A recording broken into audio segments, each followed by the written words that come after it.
আসসালামু আলাইকুম ভিউয়ার্স, আজকে আমি আপনাদের সাথে কথা বলবো। আমরা যে ধান চাষাবাদ করি, এই ধান চাষাবাদ করার সময় ধান লাগার থেকে 18 থেকে 25 দিনের মধ্যে আমরা যে ইউরিয়াটা ব্যবহার করব, আমরা যে ইউরিয়াটা ব্যবহার করি, আমরা ধানে শুধু এই ইউরিয়াটাই ব্যবহার করব না ইউরিয়ার সাথে অন্যান্য ভিটামিনগুলো ব্যবহার করলে আমাদের ফলন কিরকম হবে? মোট কথা হচ্ছে যে আমরা যেহেতু ধান চাষাবাদ করে থাকি, যেমন এই ধানটা চাষ করতে গেলে আমাদের সর্বপ্রথম বেসন ধান কিনা লাগতেছে, তারপর আবার দোগজি করা লাগতেছে, দোগজ থেকে আবার তুলে আনা লাগতেছে, তারপর জমি আবার চাষতে হচ্ছে, জমিতে সার প্রয়োগ হচ্ছে, কাদস্যে যেমন সারটা দিয়ে থাকি, তারপর কিষান দিয়ে আবার ধান লাগাতে হচ্ছে এবং পানি খরচ আছে। মোট কথা হচ্ছে ধান লাগালে আমাদের কিন্তু অনেকগুলো খরচ আছে, কিন্তু শুধু যে আমরা খরচ করে যাব, কিন্তু এখান থেকে তো আমাদের প্রফিট করতে হবে।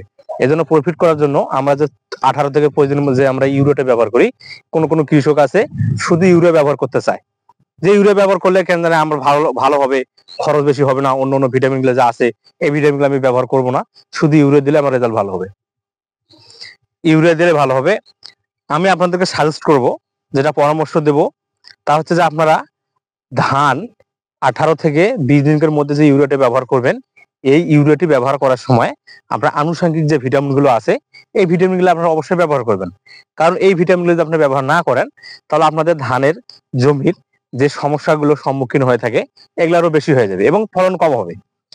মোট কথা হচ্ছে যে আমাদের যে জমি, যেমন আমাদের যে শরীর আছে, এই শরীরের মধ্যে অনেক ধরনের কিন্তু পুষ্টির ঘাটতি দেখা যাচ্ছে যে আমার চোখের সমস্যা হয়েছে, কারো দেখা যাচ্ছে যে পায়ে ব্যথা, কারো হাতে ব্যথা, মানে আমার শরীরে অনেকগুলো সমস্যা হয়েছে। এগুলো কোন কারণে হয়ে থাকে? এক একটা সমস্যা এক একটা ভিটামিনের অভাবে কিন্তু হয়ে থাকে। অর্থাৎ এইরকম জমিরও কিছু খাদ্যের কিন্তু প্রয়োজন আছে। তাহলে এই খাদ্যগুলো যদি আমরা না দিই, শুধু ইউরিয়া দিয়ে যাই, শুধু নাইট্রোজেন দিলে কিন্তু ফলন ভালো হবে না। ধান হবে, দেখা যাচ্ছে যে আমার 33 শতকে 10 মণ ধান হলো, এই 10 মণ ধান দিয়ে আমি যে খরচ করতেছি জমিতে, আমাদের তো ফলন আসবে না ভালো। তা ফলন যদি বেশি ভালো না আসে, তাহলে আমরা তো টাকা পাবো না ওখান থেকে। মোট কথা হচ্ছে কি, আমরা চাষি মানুষ, আমাদেরকে সবসময় চিন্তা ভাবনা করতে হবে যে প্রযুক্তির আঙ্গিকে আমাদেরকে চাষাবাদ করতে হবে এবং ভালো ফলন আনতে হবে। তাহলে আমরা কি করব, ইউরিয়া দেওয়ার সময় ভিটামিন গুলো প্রয়োগ করব।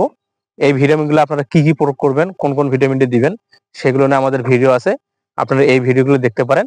তাহলে আপনারা সঠিক পরামর্শ পাবেন এবং এগুলো ব্যবহার করতে পারবেন। অর্থাৎ আমি আপনাদেরকে যে টিপসটি দিলাম, তা হচ্ছে যে ধান লাগার 18 থেকে 25 দিনের মধ্যে আমরা যে ইউরিয়াটি ব্যবহার করব, এই ইউরিয়াটি ব্যবহার করার সময় আপনারা ইউরিয়ার সাথে পর্যাপ্ত পরিমাণের অন্যান্য যে ভিটামিন গুলো আছে এই ভিটামিন গুলো ব্যবহার করবেন। তাহলে আপনার ধানের জমি সুস্থ সবল এবং ফলন দ্বিগুণ হবে, পাশাপাশি আপনারা স্বাবলম্বী হবেন। আসসালামু আলাইকুম।